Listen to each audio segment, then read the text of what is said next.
Bien-aimés dans les seigneurs, shalom, shalom, partout où vous vous retrouvez ce matin dans le cadre de notre programme La Rosée matinale. Nous nous présentons à vous pour vous dire vraiment que Dieu vous bénisse. Nous bénissons les seigneurs qui nous a fait grâce que ce matin, tous à la sous la présence naïe, na cadre ya programme na biso. Lokumu ezonga epai na ye tikete nzambe wana apambolama akomisama asanjolama anetolama mitema ya biso ezali na esengo ya kozala lisusu na se na makolo na ye liboso na kiti na bokonzi na ye na ntongo ya lelo yambo ya biso kobanda losambo na biso tolingi tozongisa na moma oyo na maboko ya nzambe kosenga ngolu na ye bikamwa na ye esurtout kokambama ya molimo mosantu kati na biso tobondeli na kombo na Yesu Kristo. Seigneur tolingi koloba na merci topamboli mpe tokumisi kombo na yo mokonzi yo nzambe oyo obongi na lokumu obongi na nkembo obongi na masanjoli mosusu lokola yo azali te okotikalaka nzambe seko na seko kaka yo moko na likolo na se na mokili oyo na se na mabele bisika nyonso ozali nzambe. Merci mpona pema na bomo oyo opesi biso Seigneur na ntongo na lelo olamusi biso par ta grâce esali biso ngulu tozala lisusu na présence na yo yango topesi yo merci mpe tozongisi moma oyo na maboko na yo tika te bisika nyonso Seigneur bana na yo bazali kolanda moma oyo lisusu mokonzi bamona nkembo na yo loboko na yo mpe bapambolama na kombo na Yesu Kristo amen. Topesi nzambe merci wasali biso ngulu na tongo na lelo tozala lisusu na présence na ye. C'est une nouvelle semaine qui vient de commencer eza mokolo ya sika oyo tina kobanda et surtout mois na biso pe ya sika mois ya août. Nous sommes aujourd'hui le 3 août topesi nzambe merci na tino na yango. Alors sans plus tarder tozokenda kotanga texte na biso oyo tobongisaki oyo ekopesa biso nzela ya kobondela nzambe. Totangi na Genèse, j'ai ma Bible avec moi ici, je la prends pour la lire dans le livre de Genèse, chapitre 27, à partir du verset 34, juste le verset 34. La Bible dit ceci: lorsque Ésaü entendit les paroles de son père, il poussa des forts cris, plein d'amertume, et il dit à son père: bénis-moi aussi, mon père. Bénis-moi aussi, mon père. Mwana azali na posa ya lipamboli. Et surtout, pour na Ésaü, c'était son père qui lui avait promis. Ésaü afandaki na ndako. Je ne sais pas qu'est-ce qu'il faisait. N'arrête nandaku. Papa nae abengi ye. Abiyaka. En tout cas, ndenge nazali koyoka na nzoto nanga. Naza mwana etikala mingi te na kokufa. Alors, avant na kufa, molimo na ngai epambola yo. Mais lipamboli oyo, ezalaka ya ofele te. Wana za commentaire nanga moko bien sûr. Abi kienja bibundeli na yo musala ba instrument na ya musala parce que Ésaü azalaki chasseur mobomi ba nyama babe kende na zamba boma nyama tango koya lamba yango ndenge ngai na lingaka comme ça nalia na sepela molimu na ngai epambola yo. Ça, c'était la condition, il y a obtention, il y a bénédiction, et pas il y a Ésaü. Papa Linga Pambola Mouanana, il pouvait l'appeler fils, viens. Je veux te bénir et te transmettre ce que moi j'ai reçu de la part du Seigneur. Pour te, nazo mona neti, nzoto nanga ezali ko talisake na ko kufa kala mingi te. Malobi na non kende bomanyama yakalamba nenga na lingaka ça c'est une condition et nous devons souligner cela. Comme ça yaka nango na lia mulimu na ngai epambola yo. Mwana pa yoki ndenge wana Esaü azwi ba instrument na ye ya chasse akei na zamba mpona koboma nyama. Pendant que papa azosolola na mwana ya liboso, selon la coutume, la bénédiction devait être transmise epai ya mwana ya liboso, et que soki papa azali te yenda ko prendre soin ya mama na ya bandeko nyonso baye nsima. Parce que dans cette famille, Esaü azalaki l'aîné. C'est vrai que Babotama qui m'a passé le même jour, mais celui qui est sorti le premier dans l'Iboumou ya maman, c'était Esaü. Et après, suivi de Jacob. Alors, Esaü était l'aîné. Différence, il y a H, il y a heure. Peut-être il y a minute. Malgré différence des minutes, il reste l'aîné et son frère qui a suivi Jacob, son petit frère. Mais bangono so basa H moko, babotami le même jour, différence seulement il y a heure.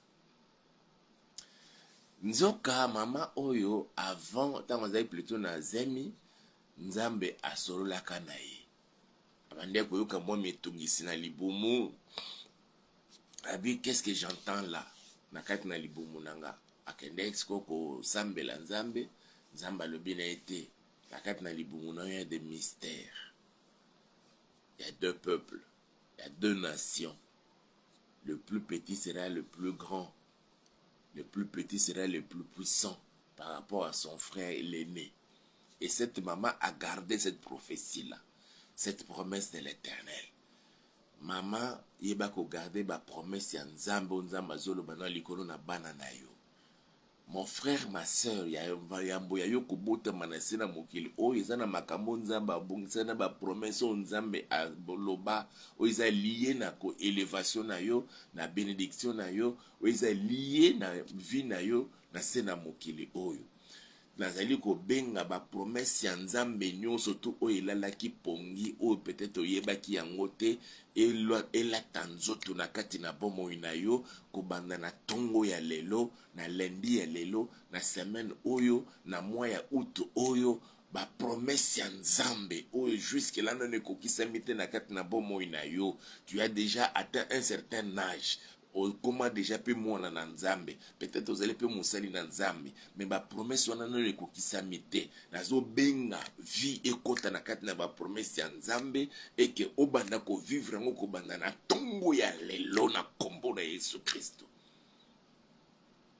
Alors c'était le moment ya promesse ya nzambe ekokisama na kati na vie ya Jacob, mais papa voulait agir selon la coutume.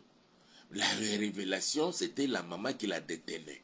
Et c'est lui que mon collègue, maman, a yoki lisolo ya mobile Isaac, azolo belapa ya mwana na ye, Esaü, le premier fils.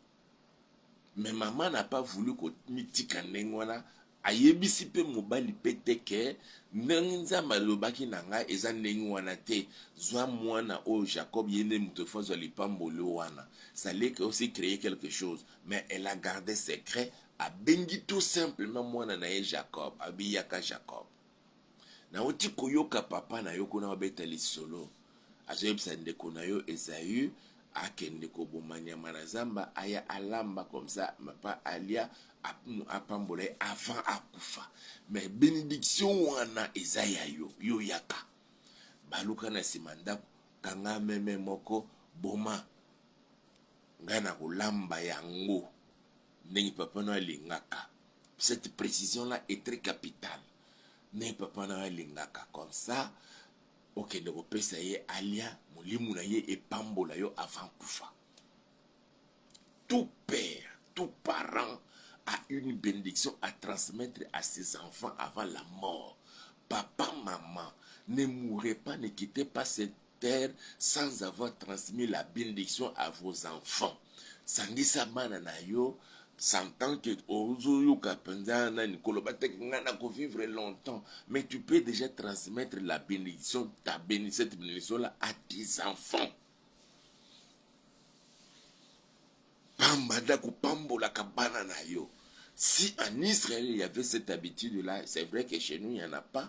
Dans plusieurs nations, il n'y en a pas. Mais le lokola mwana nzambe, papa, maman, vous avez quelque chose à transmettre à vos enfants. Bengisa bango, fandisa bango wana, allez, pambola bana na yo, o transmettre bénédiction, sima na yo bana na yo, ba souffrir te, bana na yo, ba nyokoma te, bana na yo, ba lelaka te, parce que tu leur as déjà transmis la bénédiction, et bénédiction et qu'on changer les cours de leur vie, et qu'on a la malamu mingi. Papa ya lingaki asalango, selon coutume, mais maman d'azali na révélation. Abengi mwana na Jacob, Jacob est ok d'accord. Mais ce qui n'a pas papa na biloko yoko lamba wana, ako simba nzoto nanga, parce que Esaü azali na ba poil ebele, Jacob azali na ba poil te. Tant qu'on simba nzoto nanga santé ki nazana ba poil te baki ezali Esaü te, ezali ngai Jacob na place ya lipamboli na kozwa plutôt bilakel mabe. Omoni te ke esemba ye ozala malamu te mama na yebisi mwana na ye yo sala kaka ndenge na lobi na yo soki bilakeli mabe koya ekita likolo na nga. Et cette maman a pris cette responsabilité là, elle agissait selon la révélation de Dieu. Soko tangi personne ayebisi même pas mwana ke nzamba lobaki boye abi yo sala kaka ndenge na lobi wana. Et ça, vous devez agir selon ce que Dieu vous a dit, selon la révélation que Dieu vous a transmise, pour laisser la bénédiction à vos enfants, à votre enfant. Et c'est ce qui a été fait. Maman a zé mwana na ye, babominyama balambi, azuba posonya alatisi Jacob na maboko na makoso neti papa simbiye ata na kingo a sentir que mojano ba Paul c'est akoyoka neti ba Paul ya Esau pour dire que ba Paul Esau le quoi peno ya nyama alati bilamba ya Esau. Alors papa yo tango Jacob azubilo ka yekola à peine déjà ndamba sali que ozwi nyama biwi na bomi nyama nzambe na yo tineli ngai nyama. Papa alebe yaka na ale sila be yaka siko afana pambolo na simba yo ayambiye asimbiye ayoki kaka jeu parce que azaki na difficulté ya komona ayoki kaka juste solo ya nzoto abi o yoka solo ya nzoto ya mwana na ngalo kola bilanga onzamba pamboli soki nzamba asungi lobi to lobele kambo ya solo ya nzoto wana. Alors nzamba pamboli Esau, Jacob plutôt abimi na présence ya papa na ye. Esau pe auti zamba koboma nyama ayena nyama. Tango ayena nyama alambi ayesko pa papa na ye. Et vous êtes pas mon père. Je suis venu manger, bénis-moi. Papa na yo ki passe na motema ganja nani oya yaki avant yo. Asazui lipamboli wana. Et c'est alors que Esau a sali prière oyo. Bible zoloba tango Esau ayoki maloba ya papa na ye agangi makasi koganga ya pasi na motema, koganga ya pasi na motema malobo etonda bololo vie eza lisusu na sens te. Ayebisi papa na ye pambola ngai pe papa na ngai, pambola ngai pe papa na ngai. Ça c'est la prière de chacun de nous. Losambo ya ngana yo na mukolo ya lelo na lundi ya lelo le 3 août ozo tozebisa nzambe papa na ngai pambola ngai pe mukolo na ngai ya lelo lundi na ngai ya lelo 3 août epambolama semaine na ngai oyo kobanda 3 août oyo ti dimanche epambolama mois na ngai ya août oyo epambolama les 5 mois restants ya 2026 pour na ngai epambolama papa na ngai pambola ngai pe. Bénis-moi aussi. Opamboli ndeko na ngai ya mwasi, opamboli ndeko na ngai ya mobali, opamboli pasteur wana, opamboli apôtre tel, na lingi pe opambola ngai. C'est la prière que chacun va de nous a sengeli ayebisa nzambe na mukolo ya lelo lundi ya lelo, kaka lundi ya lelo, nzambe pe apambola yo, nzambe pe apambola ndako na yo, nzambe pe apambola mobali na yo, nzambe pe apambola mwasi na yo, nzambe pe apambola bana na yo, nzambe pe apambola baboti na yo, nzambe pe apambola bandeko na yo ya basi na ya mibali. Senga lipamboli na journée ya lelo, senga lipamboli kote pai na nzambe na semaine oto bandi na mwa oya août yebisa nzambe. Na yebi opamboli bandeko na nga ya Congo Brazzaville, ya Angola, opamboli bandeko na ngai ya Gabon, opamboli bandeko na ngai ya Eritrea, opamboli bandeko na ngai ya Nigeria, opamboli bandeko na ngai ya Maroc, opamboli bandeko na ngai ya Egypte, opamboli bandeko ya Zimbabwe, ainsi de suite, opamboli bandeko ya France, opamboli bandeko ya Belgique, opamboli bandeko ya Japon, opamboli bandeko ya Chine, opamboli bandeko ya États-Unis, opamboli bandeko ya Ghana, ya Ghana, opamboli bandeko ya Canada, opamboli bandeko ya Brésil, opamboli bandeko ya Colombie, opamboli bandeko ya Argentine, nzambe opamboli bandeko ya soki ya mboka nini, pambola nga pe na RDC. Pambola nga pe na zome, pour peut-être toi tu n'es pas en RDC et c'est qu'au zome oyebisi nzambe pambola nga pe et c'est qu'à na zome aboy na lingo pambola nga, pambola ndako na nga, pambola libota na nga, pambola biso pe ndengo pamboli baninga mosusu. Peut-être dans ton quartier tu vois comment d'autres personnes sont vraiment bénies, leurs activités marchent et aillent de l'avant, mais ailleurs ça ezotambolaté ya libota yeloko mokote yebisa nzambe na tongo lelo apambola pe yo, apambola pe mobali na yo, apambola pe bandeko na yo, apambola pe libota na yo, apambola pe bomoi na yo. C'est la prière que chacun de nous va faire et pas na nzambe papa na biso. Ce qui Isaac n'avait qu'une seule bénédiction à transmettre à Jacob, mais le Père que nous prions aujourd'hui a des bénédictions à nous donner, à nous tous. La Bible dit il ne fait exception de personne.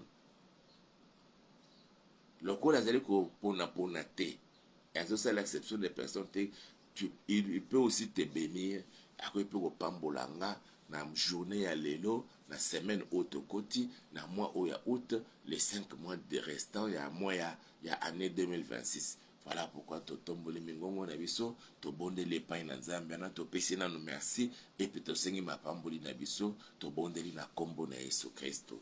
Na eko loba na yo merci pe ko pambola kombo no mokonji, na eko sanjola pe ko neto la monene na yo moyenge beni nzambe malamu moko ta kokani na yo. Ozali seko na seko kotikala ka nzambe na likolo na sena mabele pe na bisika bileki na sena mabele yango na yeko pesa yo merci mo santu pona libako malamu opesa nga lisusu kati na mukona lelo na tongo ya lelo wa obengi nga lisusu na sena makolo na yo yawe kumama na yo papa sanjola mana yo tozalaki ya kolala na butu na lelo Seigneur tozalaki lokola bakufi mokonji sans que tu ebani nozeleka na pe zinga na biso na ngulu pe na bolingo na yo papa osemboli loboko na yo okiti na kati bisika tozwamaki oye kozongisela ngai pe mana bomoi ozongiseli ma soeur pe mana bomoi ozongiseli mon frère pe mana bomoi osali te tozala compter parmi les vivants. Voilà pourquoi nous te sommes infiniment reconnaissants et nous bénissons ton Saint-Nom. Tu ne t'es pas seulement limité à nous réveiller, à nous redonner le souffle de vie, mais nous encore convoqués devant ta présence, devant ton trône de la grâce ce matin, Seigneur, dans le cadre de notre programme La Rosée matinale, afin de déverser sur chacun de nos Seigneurs la bénédiction, Papa. Que toute la gloire te soit rendue à jamais au Dieu Tout-Puissant.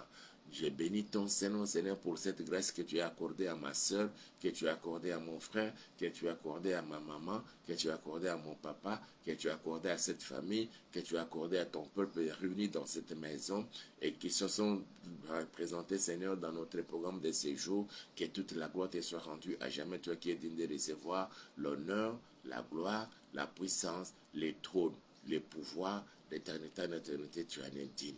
Que toute la gloire te soit rendue à jamais. Je me tiens devant toi, Seigneur, notre Père, ainsi que ma soeur, mon frère, chacun de nos papas, réclamant chacun pour sa part sa bénédiction. C'est pourquoi nous disons, Seigneur, c'est pourquoi je dis, de la même manière que ma soeur s'exprime, de la même manière que mon frère s'exprime, de la même manière que ses papas te dit au Père éternel, bénis-moi aussi, mon Père.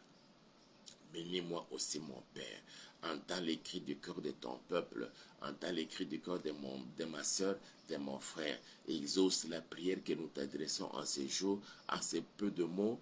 Bénis-moi aussi, mon Père. Bénis-moi aussi, mon Père, que cette voix soit entendue au ciel, là où tu es assis sur ton trône très élevé, où les 4 êtres vivants, les 24 veillards et toute l'armée céleste, Seigneur, tout autour de ton trône, Seigneur, jette leur couronne à tes pieds. Ce matin, nous nous présentons devant toi, Seigneur. Bénis-moi, Papa, que cette journée de ce lundi, 3 août, soit remplie de bénédictions. Que cette nouvelle semaine, Seigneur, qui vient de commencer ce matin, ô Père, soit remplie de bénédictions. Que ce mois d'août, au Dieu Tout-Puissant 2026, soit rempli de bénédictions. Le 5 mois restant de cette année 2026, Seigneur, pour le compte de la vie de chacun de nous, Papa, soit rempli de bénédictions. Pambolanga ipe mwana na yo, pambolanga ipe mokonji, o pamboli ndeko na ngai ya mwasi, o pamboli ndeko na ngai ya mobali, o pamboli libota o mokonji, o pamboli balani oyo bauti Seigneur notre Père, o pesi bango bana, bamsusu pesi bango bana ya basi, bamsusu pesi bango bana ya mapasa, bamsusu pesi bango bana ya mibali. Yawe Papa ngai pe pambola ngai, pambola bandeko na ngai ya basi, bandeko na ngai ya mibali, o bazana kati na mabala na bango Seigneur, nanu baboti te mokonji, me bazeli kotalela yo.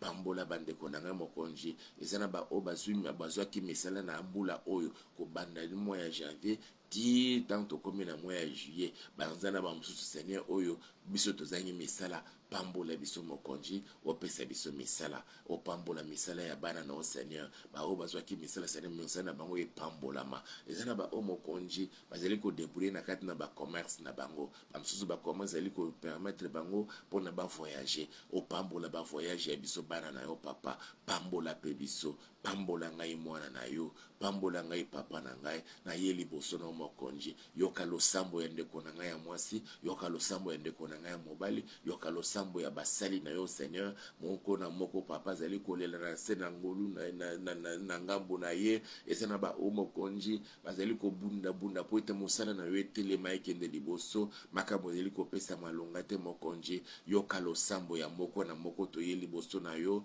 mungongo ya mutu zali kotomba epai na yo Seigneur, moko na moko azali koloba, pambola ngai pe papa na ngai, pambola ngai pe papa na ngai, nayebi ke yo ozali papa na ngai, nazali na papa mosusu te, liboso na yo, na nsima na yo, nsima na yo mosusu azali te, kaka yo nde ozali papa na ngai. Eza na ba mosusu bazali kokota bandako ya banganga, eza na bao bazali kokende epai na bambikudi, eza na bao bazali kokende epai na bamagicien, eza na bao bazali kokende koluka ba grand maître Seigneur en ceci ou en cela, bazali kosala ba voyage mpona kokende epai na bango, bazwa lipamboli, bazwa misolo, basomba bamituka, basomba bandako, basomba mapangu, batonga bandako, bakoma na mbongo ebele, o Yawe bazokende kosimbela yango kisi, me ngai na ye epai na yo, yango na bete pambola ngai papa na ngai, pambola ngai pe, pambola ngai pe, nayebi Seigneur eza na basali oyo tomboli na kati na mboka na biso Kinshasa,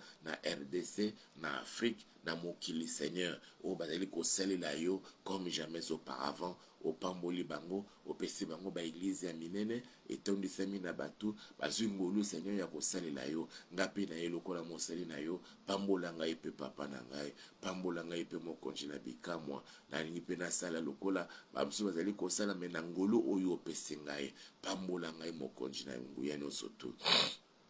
Nazokota classe Seigneur, mbongo ezali te ya malonga, pambola ngai papa na ngai, pambola ngai pe na kati na classe oyo Seigneur mokonzi, nazanga misolo te, bana na bazanga misolo te Seigneur, bazwa bambongo mokonzi oyo kosalaki babanda kofuta minerval sans difficulté, bazala na ba uniforme, bazala Seigneur na ba cahier, basomba ba livre, basomba ba syllabus mpona ba oyo bazokende na ba université, na ba cadre ya ba recherche na bango Seigneur, mbongo ezanga te mpona kokende consulter ba site ebele na kati na internet na cadre ya ba étude na bango. Yawe pambola ngai pe, ngai pambola ngai pe mwana na yo, pambola ngai pe papa na ngai, yango na poseni liboso na mo santo. Eza na bandeko ya basi Seigneur, oyo bakomi déjà à l'âge, bakomi na 30 ans, na 40 ans, na 50 ans même, mais libala ezali koya te, bazali kolela epai na yo, yoka kolela ya mwana na yo moko na moko, oyo azali koloba na omanga na kati na mokolo na lelo, papa na ngai, pambola ngai pe, papa na ngai, pambola ngai pe, yoka losambo oyo tozali kotalisa epai na yo Seigneur, selon le besoin de chacun papa. Je me tiens devant toi, ton trône de la grâce, recommandant toutes mes sœurs, toutes mes mamans, tous mes frères, tous mes papas, chacun de tes enfants, Seigneur, même certains de tes serviteurs, ô Yahweh, saisissant cette opportunité qui élève sa voix vers toi. Des fois, seul dans sa chambre, seul dans un coin, ne pouvant pas élever la voix, de peur qu'ils soient entendus par des personnes et qu'ils soient humiliés, mais ils s'adressent seulement à toi. Toi qui entends les cris des cœurs, toi qui entends les cris des cœurs, entends les cris des cœurs, les cris de mon cœur, les cris des cœurs de ma soeur, de mon frère, de chacun de nous, Seigneur, qui te dit encore ce matin, qui te dit en ces jours, bénis-moi aussi, mon Père. Bénis-moi aussi, mon Père. Nous voyons, Seigneur, comment tu bénis telle ou telle autre personne. Tu les as guéris de toutes les maladies, Seigneur. Ils souffraient de telles maladies que l'ennemi avait, que les médecins avaient déclaré des maladies incurables. Mais toi, tu les as guéris, tu les as bénis. Bénis-moi aussi, mon Père. Guéris-moi aussi, mon Père. Délivre-moi aussi, mon Père. Tu as délivré plusieurs personnes, Seigneur, de la malédiction. Tu as délivré plusieurs personnes, Papa, des chaînes de Satan. Moi aussi, je viens auprès de toi. Délivre-moi aussi, Seigneur. Guéris-moi aussi, oh Papa. Je n'ai pas d'autre Père. Cet homme n'a pas un autre Père. Cette femme n'a pas un autre Père, si ce n'est toi.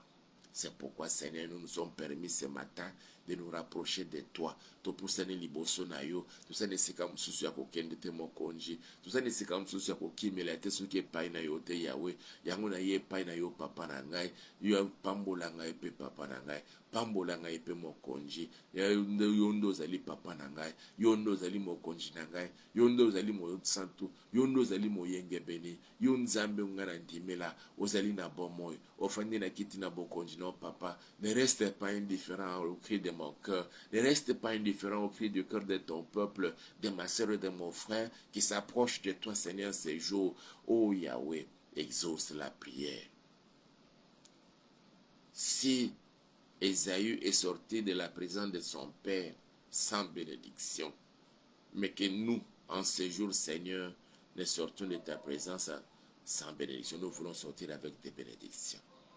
Ozanzambe o pambolaka, pambola ndeko na ngai ya mwasi, pambola ndeko na ngai ya mobali, pambola libota oyo, pambola couple oyo, pesa bana Seigneur, pesa musala, pesa kimia, pesa succès na projet na ye Seigneur notre Père, pesa maele pai na bana mokonzi, pesa santé pa na bao bazali na posa ya santé, kokisa posa ya mitema na biso nzambe, selon volonté na mokonzi, yango te komitike pai na papa, nazana papa mosusu te kaka yo mokonzi yango na me confie epai na yo Seigneur, nasengi ete journée na ngai ya lelo epambolama, nasengi ete semaine na ngai oyo epambolama, nasengi ete mois ya août oyo epambolama, lolenge moko nazali kosenga mpona ndeko na ngai ya mwasi, ndeko na ngai ya mobali, mpona papa oyo, mpona mama oyo, nzala ngolu mokonzi na ndako na ye Seigneur, bapambolama na libota na mabota na biso topambolama, mabota oyo Seigneur elakilama mabe, menga na ye kokonfia ngo epai na mokonzi, mabota na biso Seigneur epambolama, kangola biso na molimo ya pauvreté, kangola biso na molimo ya célibat, kangola biso na molimo ya kozanga musala, kangola biso na molimo ya kolelele ntango nyonso tu, kangola biso na molimo ya bamaladi oyo esalaki tozala na santé malonga te, yango toye epai na yo papa, balwa nyonso tu oyo ezalaki kokondane bavi na biso Seigneur, bahérédité oyo ezali kolanda biso mokonzi, kangola ma sœur, kangola ndeko na nga, kangola moko na biso, nabeleli yo nzambe na bomoi, nabeleli yo papa na nguye nyonso tu. Ésaü n'avait plus où aller si ce n'est auprès de son père. Il a crié avec amertume. Que les cris d'amertume de ma sœur et de mon frère soient entendus de toi, Seigneur, ce matin. Ouvre ton ciel et tends ta main, bénis-nous, Seigneur. Bénis-nous, mon Père. Bénis-moi aussi, mon Père. Dans le précieux et puissant nom de Jésus. Atasuki bando ki bazali Yahweh. Bazala ki pe na période ya Abraham, mopambola ki Abraham. Bénis-moi aussi, mon Père. Et nous disons Amen. Journée na yo epambolami, semaine na yo epambolami. Mois na yo ya ute pambolami. Na kombo na Yesu Kristo. Amen.